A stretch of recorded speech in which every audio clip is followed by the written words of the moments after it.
Story 1. Our first story takes place in the rolling plains of the Midwest, where the highways seem to stretch on forever and the fog rolls in heavy at night. It was here, on a desolate road in Nebraska, that John, an experienced truck driver, had a chilling encounter he'll never forget. John had been driving long-haul routes for almost 20 years. Late-night drives were nothing new to him. In fact, he preferred them. Fewer cars, less noise, just the hum of the road beneath his wheels. But this night, something felt different. It was around 2 a.m. when he first saw her, a figure standing on the side of the road. At first, he thought it might be a deer or maybe some debris left behind by the storm earlier that evening. But as his headlights cut through the fog, he realized it was a woman. She stood there, drenched from head to toe, her long, dark hair clinging to her pale skin. Her clothes, an old-fashioned dress that seemed out of place, were soaked as if she had been walking through the rain for hours. John slowed the truck, instinctively checking his mirrors and the empty road behind him.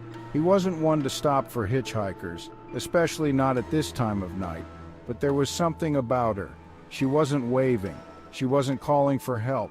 She just stood there, staring straight ahead as if she didn't see his truck at all. Against his better judgment, John pulled the truck over. His hand hovered over the door handle for a moment, but a sudden, overwhelming sense of dread stopped him. He didn't know why. He had stopped for people before, but this time something was wrong. His pulse quickened, and as he debated what to do, he looked up, and she was gone, just like that. No sound, no movement, just gone. John's heart pounded in his chest. He quickly shifted the truck into gear, his hands shaking as he sped away down the road. He kept checking his mirrors, half expecting to see her standing in the middle of the road again, but the road remained empty, nothing but the thick fog swirling in his headlights. But the strangest part was yet to come. About an hour later, as John finally started to calm down, he spotted something up ahead, a figure standing in the middle of the road. His headlights illuminated the same woman, the same dress, the same blank expression, but this time she was directly in his path. John slammed on the brakes, his heart racing as the truck skidded to a stop. He threw open the door, rushing out to see if he had hit her, but there was no one there, no woman, no body. Not even a footprint in the wet gravel. Shaken, John returned to his truck and continued driving, unable to shake the eerie feeling that something was terribly wrong.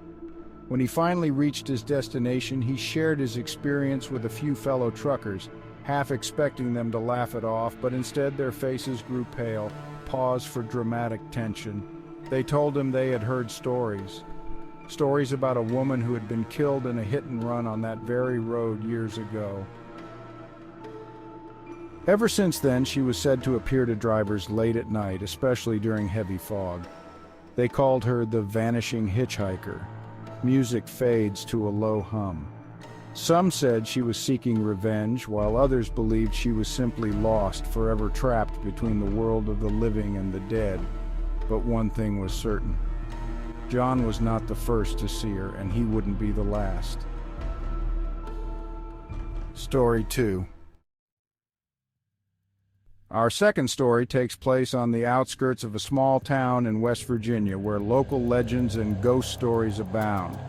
There, in the dense forests of the Appalachian Mountains, lies a narrow, winding road known as Devil's Hollow. But what truly makes this road infamous is the tunnel, a dark, crumbling passageway said to be cursed. Few dare to drive through it at night, but those who do often regret it. Cut to a car driving into a narrow, ominous tunnel, headlights flickering as they pass over the rough stone walls. It was a quiet autumn evening when Lisa and her boyfriend Mark decided to take a late-night drive. They had heard the stories about Devil's Hollow and the haunted tunnel, but being skeptical city dwellers, they chalked it up to nothing more than local superstition. That night, they were out to prove the legend wrong. Sound of tires on gravel as the car approaches the tunnel entrance. Their drive was calm at first. The moon was full, casting a silvery glow over the road as they wound through the trees. But as they approached the tunnel, the mood shifted. The temperature seemed to drop and the air grew thick with an unsettling stillness. Low hum of eerie music building tension. Mark hesitated for a moment at the entrance to the tunnel. The darkness inside seemed to swallow the light from their headlights, but Lisa, ever the thrill-seeker, urged him to keep going. With a sigh, Mark pressed on, the car's tires crunching over the uneven stone floor of the tunnel. About halfway through, something strange happened. The car's headlights flickered, and for a brief second everything went dark. Mark cursed under his breath, flipping the switch for the lights, but nothing happened. They were plunged into total darkness, the only sound the echo of their breathing and the faint drip of water from the tunnel ceiling. Suddenly the car's lights came back on, but what they saw made their blood run cold. Standing just a few feet in front of the car was a figure, a man, his back to them, dressed in tattered clothes. He didn't move. He just stood there, motionless, blocking their path. Mark tried to honk the horn, but the man didn't react. He just stood there. Frantic, Mark threw the car into reverse, backing out of the tunnel as quickly as he could.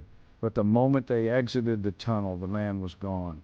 No sign of him anywhere. Lisa wanted to turn around to go back and see if it was some kind of prank, but Mark refused. He floored the gas, speeding away from Devil's Hollow and the cursed tunnel. That night they couldn't shake the feeling that they had narrowly escaped something sinister. A few weeks later, Lisa was browsing through some old town records when she stumbled upon a chilling discovery. In the early 1900s, a man had been killed in that very tunnel, run over by a horse-drawn cart. Ever since, locals claimed his spirit haunted the tunnel, appearing to those foolish enough to drive through it at night. Whether it was a ghost, a lost soul, or something else entirely, Lisa and Mark never drove through Devil's Hollow again. And to this day, that tunnel remains a place of fear where the darkness hides more than just shadows. Story 3. Our final story takes us to the rural backroads of Texas, where the vast open plains are dotted with old abandoned farmhouses and empty fields. It was on one of these isolated roads that Emily, a young college student, had a run-in with something, or someone, that still haunts her to this day. Emily had been driving home from a late-night study session with a friend. It was well past midnight, and the road ahead of her was completely empty. The only light came from her car's headlights, which illuminated the cracked, uneven pavement and the occasional road sign. Everything was normal until she noticed a pair of headlights behind her. At first she didn't think much of it. After all, it wasn't unusual for another car to be on the road, even at this hour. But something felt off. The car was following her closely, too closely. She could see the faint outline of the vehicle in the rearview mirror, but there was something strange about it. It had no license plate, no identifying marks, just an old, unmarked car tailing her relentlessly. Emily's heart began to race. She sped up, hoping to put some distance between herself and the other car, but it matched her every move, staying right on her bumper. Panic set in. Emily checked her phone. No signal. She was miles from the nearest town, alone on a deserted road with an unknown car following her.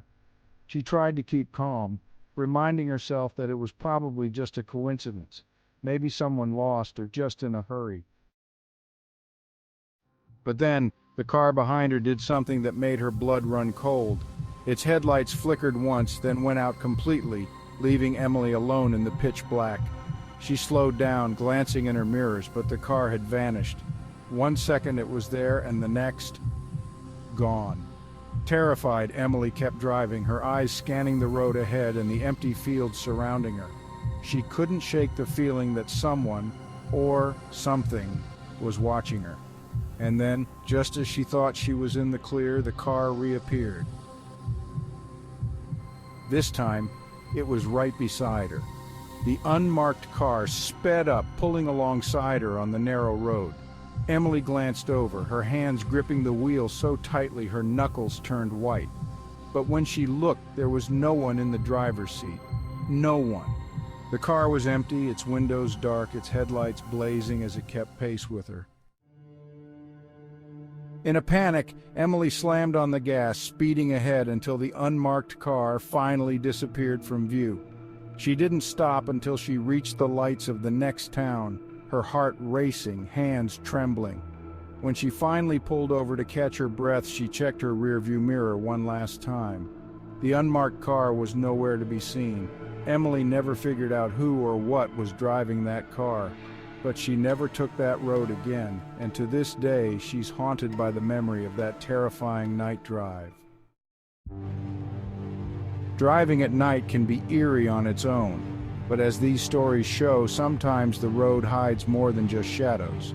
From ghostly figures to haunted tunnels and sinister cars with no drivers, the darkness holds secrets we may never fully understand.